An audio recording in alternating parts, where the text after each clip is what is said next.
नमस्ते. आज आपण बनवणार आहोत वाय वरणाची भाजी. तर हे असं याचं झाड असतं. 3 पानं एकत्र होऊन मग पुन्हा त्याचा देठ तयार होतो. म्हणजे 3 पानांचा हा संच असतो. असं मोठंच्या मोठं याचं झाड होतं. वातासाठी, अंगदुखीसाठी ह्या पाल्याचा फार उपयोग होतो. तुमच्या इकडे या पाल्याला काय म्हणतात तेही मला सांगा. स्ट्रोबिलिंथिस स्पेसिसचे हे झाड आहे. याला कारवी असंही बरेच जण म्हणतात. तर तुमच्या इकडे हे प्लांटला काय म्हणतात तेही मला सांगा. तर अशी ही याची पानं आहेत, ती खोडून घ्यायची आणि जे जून देठ आहे तो काढून बाजूला टाकायचा. आता ही सर्व भाजी आपण व्यवस्थित स्वच्छ करून घेणार आहोत. ही रानभाजी आहे, त्यामुळे हिला आपण व्यवस्थित खळखळून असं स्वच्छ धुवून उकळून मग घेणार आहोत. कुठलीही रानभाजी असेल तरी तिला याच पद्धतीने साफ करावं लागतं आणि ती उकळूनच आपल्याला शिजवावी लागते. तर ही पहा, आता ही पानं आपली व्यवस्थित क्लीन करून झालेली आहेत. तर याची भाजी अतिशय रुचकर लागते आणि बऱ्याच ठिकाणी ज्यांना संधिवात असेल, वाताचा त्रास होत असेल तर ते लोक ही भाजी खाणं जास्त प्रेफर करतात. तर अशी ही भाजी आता व्यवस्थित आपण स्वच्छ पाण्याने 2-3 वेळा धुवून घ्यायची.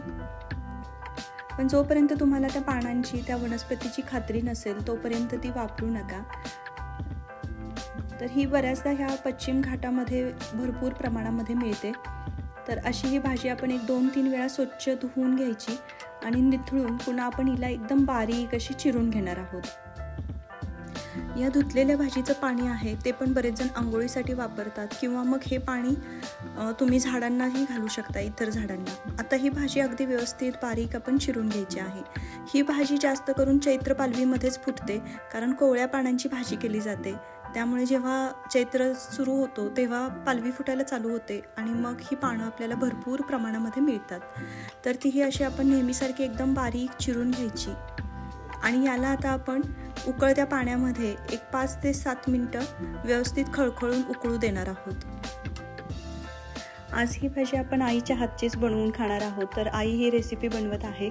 आता आईने भरपूर याच्यामध्ये पाणी घातलेलं आहे आणि आता हिला गॅसवर 7 मिनटं ते 8 मिनटं व्यवस्थित खळखळून शिजू द्यायची. आता गॅस बंद करायचा. ही भाजी अशी शिजून दिसते. आता याचं पाणी निथळून घ्यायचं. हे पाणीसुद्धा पाय शेकायला किंवा तुम्हाला अंग दुखत असेल तर त्याला शेकण्यासाठी सुद्धा वापरतात. त्यामुळे हे पाणीही वाया घालवत नाहीत. आता नेहमीप्रमाणे जी शिजलेली भाजी आहे ती अशी घट्ट पिळून घ्यायची. त्याच्यातलं एक्सेसचं पाणी आहे ते काढून टाकायचं. आता ही जी पिळलेली भाजी आहे तिला व्यवस्थित सुट्टी करून घ्यायची.